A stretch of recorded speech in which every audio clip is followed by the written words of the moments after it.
ఫైనల్గా భారత్ సాధించిందండి.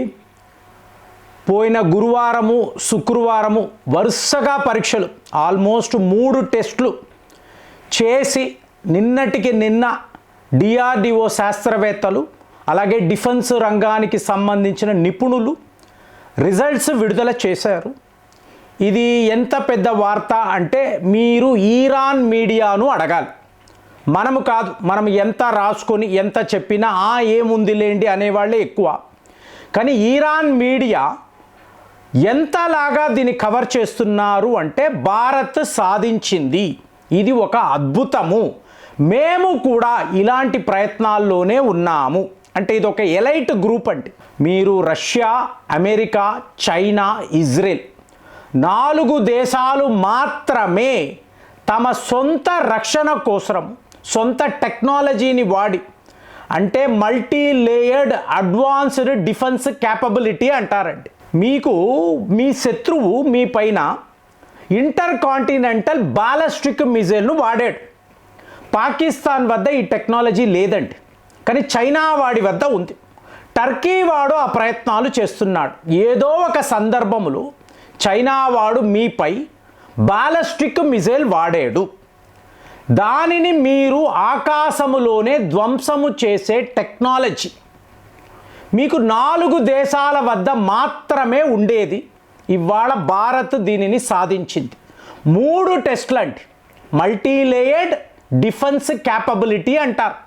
ఏంటి? Long range, ఒకటేమో లాంగ్ రేంజ్, ఇంకొకటేమో యాంటీ షిప్ మిజైల్ సిస్టమ్. అంటే ఇప్పుడు ఇది ఎలా ఉంటుందంటే మనము ఇరాన్ అమెరికా యుద్ధాన్ని చూసాం, అలాగే రష్యా యుక్రెయిన్ యుద్ధాన్ని. అంటే ప్రపంచములో సూపర్ పవర్స్ అనుకునే దేశాలు రష్యా, అమెరికా.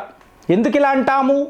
వేల సంఖ్యలో అణువస్త్రాలు ఉంటాయి, అలాగే వీళ్ళ మిజైల్ టెక్నాలజీ అనేది హైయెస్ట్ లెవెల్లో ఉంటుంది కదా. ఇప్పుడు రష్యా అన్నప్పుడు S-400 అంటాము, అమెరికా అన్నప్పుడు థాడ్ ఎయిర్ డిఫెన్స్ సిస్టమ్ అంటాము. సో ఇలాంటి పరిజ్ఞానము వీళ్ళ వద్ద ఉండడంతో వీళ్ళని సూపర్ పవర్స్ అని అంటాం.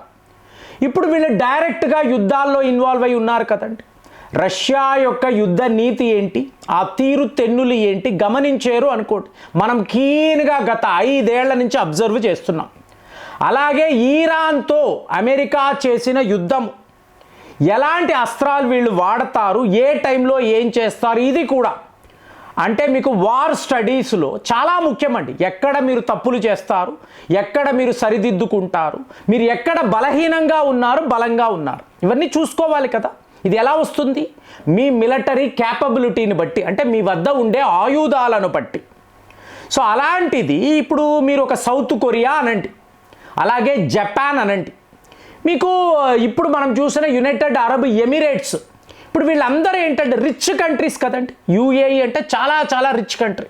వీళ్ళు ఏం చేస్తున్నారు? అమెరికా వద్ద ఉండే ADSను వాళ్ళ ఎక్విప్మెంట్ని తీసుకువచ్చి తమ దేశంలో డిప్లాయ్ చేసుకుంటున్నారు, కొంటున్నారు. లిటరల్గా అమెరికా వాడికి డబ్బులు ఇచ్చి కొంటున్నారు. ఇప్పుడు మనము కూడా S-400 కొన్నాము కదా, అంటే క్యాష్ పెట్టి కొన్నామండి. ఇక్కడ లిటరల్గా మనము డబ్బులు ఖర్చు పెడుతున్నాం. ఇంత మొత్తాన్ని మీరు డిఆర్డిఓ శాస్త్రవేత్తలకు ఇచ్చి మన దేశములోనే మనం ఇలాంటి ఒక ADSను తయారు చేసుకుందాము, మనము ఎందుకు కొనాలి అని అనుకున్నాం అనుకోండి. ఇవాళ ఇదే జరిగింది. ఎమర్జెన్సీ కోసము S-400 కొన్నాము, ఆపరేషన్ సింధూర్లో వాడి చూసాము, ఇది ఒక అద్భుతం అని తెలిసింది. సరిగ్గా అలాంటి టెక్నాలజీ మీరు మీ దేశంలో మీ శాస్త్రవేత్తలు మీ పరిజ్ఞానముతో తయారు చెయ్యగలిగారు అనుకోండి. 195 దేశాలు, అందులో 5 దేశాల వద్ద ఇలాంటి టెక్నాలజీ ఉంది, అందులో మన భారత్ ఉంది అంటే ఇది ఎంత పెద్ద వార్త. సో ఇదే ఇరాన్ వాళ్ళు అంటున్నారు. చాలా గొప్ప విషయం అండి. లాంగ్ రేంజ్ బాలిస్టిక్ మిజైల్స్ను కూడా ఆకాశములోనే ధ్వంసము చేసే ఒక అద్భుతమైన టెక్నాలజీని భారత్ కనిపెట్టింది. అంటే ఎక్కడో వేల కిలోమీటర్లు టర్కీ అనుకోండి, వాడు మనపై ఒక బాలిస్టిక్ మిజైల్ను వాడాడు. దీనిని ఆపడము చాలా చాలా కష్టం అండి. 2 లేయర్స్లో ఇది పనిచేస్తుంది, ఎన్నో వీడియోస్లో మాట్లాడా. అలాంటిది చాలా చాలా వేగంగా టర్కీ నుంచి ఒక బ్యాలిస్టిక్ మిజైల్ మీ మీదికి వస్తుంది అనుకోండి, వచ్చి పడింది, ఒకవేళ ఇందులో న్యూక్లియర్ వార్ హెడ్ కూడా ఉంది అనుకోండి, మీకు లక్షల మంది ప్రాణాలు పోగొట్టుకుంటారు. అలాంటి పరిస్థితి, అంటే హ్యూజ్ కంట్రీ, విపరీతమైన పాపులేషన్. సో మనకు ఏం జరిగినా కూడా, ఎందుకంటే చూస్తున్నామండి, ఇప్పుడు ఇదేదో మనం మాట్లాడుకుంటున్నాము థియరీస్, ఇక్కడ డిఆర్డిఓ వాళ్ళు ఒరిస్సా వద్ద ఇలా అలా కాదండి. మనము ప్రాక్టికల్గా ప్రాణ నష్టాన్ని చూస్తున్నాం, ఆస్తి నష్టాలను చూస్తున్నాం. రష్యా ఇవాళ వరకు కూడా 5 ఏళ్ల పాటు యుద్ధములో మీకు ఎలాంటి నష్టాలండి. మరి ఇక్కడ ఈరాన్లో ఏం జరిగింది, ఇజ్రాయెల్లో ఏం చూస్తున్నాం కదా, ఇవాళ కూడా జరుగుతుంది కదా. మరి భారత్కు జరగదు అని అనుకోకూడదు. ఆపరేషన్ సింధూర్లో పాకిస్తాన్ వాడు ఏకంగా 300 డ్రోన్లు మనపై వాడాడండి. వాడి వద్ద ఉండే మిజైళ్లు వాడాడు. PL-15 అనబడే ఒక అత్యాధునికమైన మిజైల్ను కూడా మనపై వాళ్ళు ప్రయోగించారు. కానీ మన ఏడిఎస్ ఎంత స్ట్రాంగ్ అంటే మనము పూర్తిగా వీటిని ధ్వంసము చెయ్యగలిగాం. మనకు తెలియదండి, ఇక్కడ సౌత్ ఇండియాలో మామూలుగా అనిపిస్తుంది, కానీ అటు సరిహద్దుల వద్ద మాత్రము తీవ్ర స్థాయిలో ఈ ఉద్రిక్తత అనేది ఉంటుంది, విపరీతమైన స్ట్రెస్ ప్రెషర్ ఉంటుంది.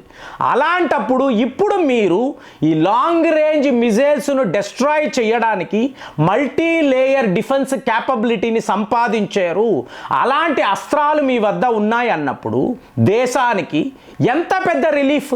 ఇప్పుడు ఈరాన్ వాళ్ళు అదే అంటున్నారు, రష్యా వాళ్ళ S-300ను వాడేమండి, కానీ అప్పుడు కూడా కొన్ని మిసైళ్ళు వచ్చి పడ్డాయి కదా.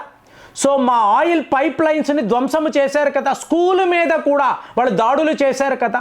అదే భారత్ సాధించింది మేము చేసి ఉంటే ఎంత ఫలితాలను సాధించేవాళ్ళం. ఇప్పుడు మీరు చూడండి, ఈరాన్ వాళ్ళు బాలిస్టిక్ మిసైల్స్ వాడారండి. ఎవరిపైన? Saudi Arabia, Qatar, Bahrain, Kuwait, UAE లాంటి దేశాలు, వెరీ రిచ్ కంట్రీస్. కానీ వాళ్ళు ఆపగలిగారా?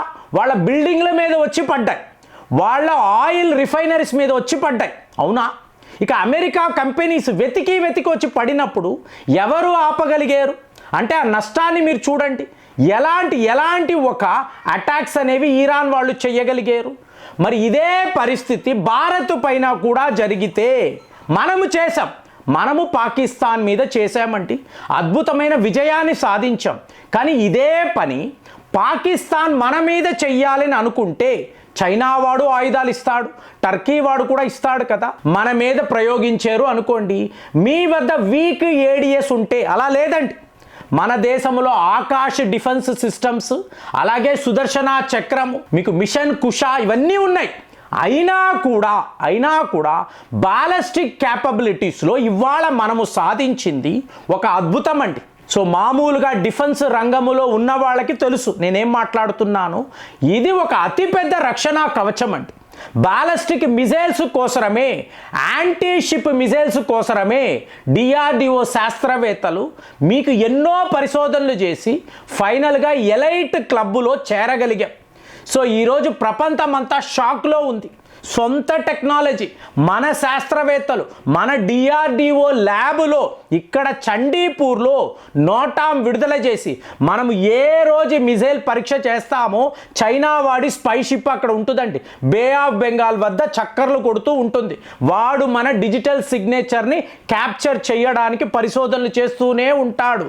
వీటినంతా కూడా దాటి మనము ఇంత గొప్ప విషయం, ముందు మీరు మీ దేశ రక్షణ సరిహద్దుల వద్ద ఇలాంటి ఎక్విప్మెంట్ని మీరు డిప్లాయ్ చేసేసి అప్పుడు మీరు మీ శత్రువుల మీద విరుచుకుపడ్డారు అనుకోండి, మీకు ఎక్కడా ఎటువంటి ఇబ్బంది ఉండదు. యాజ్ ఇట్ ఈస్గా మనకు పెద్దగా శత్రువులు లేరు. చైనా వాడితో మనకి ఇలాంటి శత్రుత్వం ఉంది.